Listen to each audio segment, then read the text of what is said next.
सबको राधे राधे, जय श्री कृष्णा। आज 18 अध्याय करेंगे। इसमें है जलंधर का शिव जी का रूप बनाकर पार्वती के पास जाना। तो नारद जी बोले, हे राजा पृथु, शिव जी के गण वीरभद्र को भूमि पर गिरा हुआ देखकर भयभीत होकर रणभूमि को छोड़कर हाहाकार करते हुए शिव जी के पास गए। तब शिव जी भागते हुए गणों का कोलाहल सुनकर तथा उसके साथ लेकर बैल पर चढ़े कर हंसते हुए संग्राम भूमि में आए। शिव जी को आते देखकर उसके गण भूमि पुनः बल आकर सिंह जैसी गर्जना करते हुए दैत्यों की बाणों की वर्षा कर मारने लगे। राक्षस गण महादेव जी को देखकर ऐसे भागने लगे जैसे कार्तिक वर्ती को देखकर पाप भाग जाता है। जलंधर अपने असुरों को भागते हुए देखकर हजारों बाणों को छोड़ते हुए महादेव जी के ऊपर टूट पड़ा। सुम निसुम अश्वमुख काल नेमी बल्लाहक खड़गरोमा प्रचंड घसमर आदि असुर भी शिव जी के ऊपर झपटे। शिव जी ने अपनी सेना को बाणों से ढककर देखकर दैत्यों के बाणों को काटकर अपने बाण रूपी बबूल से व्याकुल कर आंधी को ढक लिया और प्रचंड बाणों से दैत्यों को भूमि पर गिरा दिया। फिर क्रोध करके फरसा से खड़गरोमा का सिर काट दिया और खटगवांग से बलहाल दैत्य के सिर के टुकड़े टुकड़े कर दिए। घसमर दैत्य को भी फांसे से बांधकर भूमि पर गिरा दिया। बेल के सिंह से मारे गए असुर युद्ध छोड़कर ऐसे भागे जैसे सिंह द्वारा मारे गए हाथी।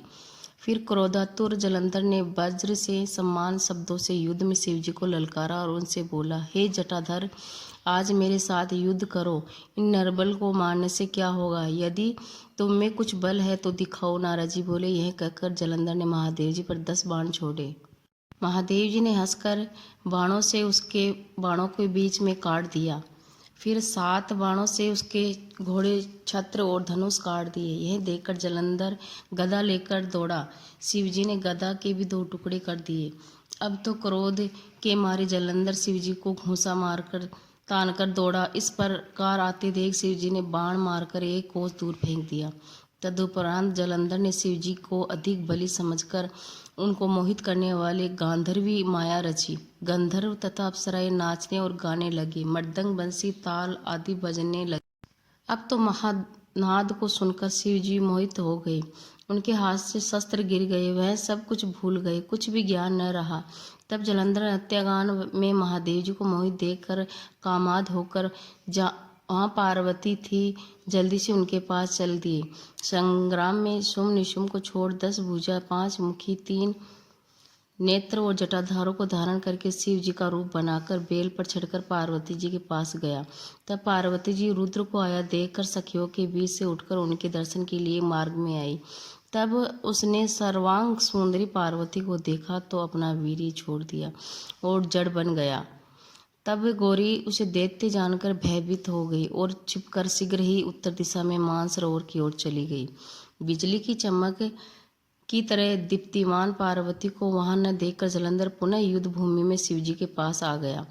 पार्वती जी ने मन ही मन में डर कर विष्णु का स्मरण करते हुए विष्णु प्रकट हो गए। पार्वती बोली, हे विष्णु, जलंधर दैत्य का किया नीच कर्म क्या आपको मालूम नहीं है? श्री भगवान बोले, जैसा छल उसने किया है उसी प्रकार हम भी उसी की स्त्री के साथ करेंगे, क्योंकि उसकी स्त्री पतिव्रता होने से वह मारा नहीं जा सकता। नारद जी बोले, इधर विष्णु भगवान यह कहकर जलंधर के पुर को गए। उधर रुद्र, गंधर्व आदि के साथ युद्ध भूमि में स्थित रहे। जब दैत्य की माया को अंतर्ध्यान हुई समझ शिव जी को बोध हुआ, तब महादेव ने क्रोध युद्ध जलंधर पर चढ़ाई कर दी। तब उस दैत्य ने शिव जी के बाणों की वर्षा से ढक लिया।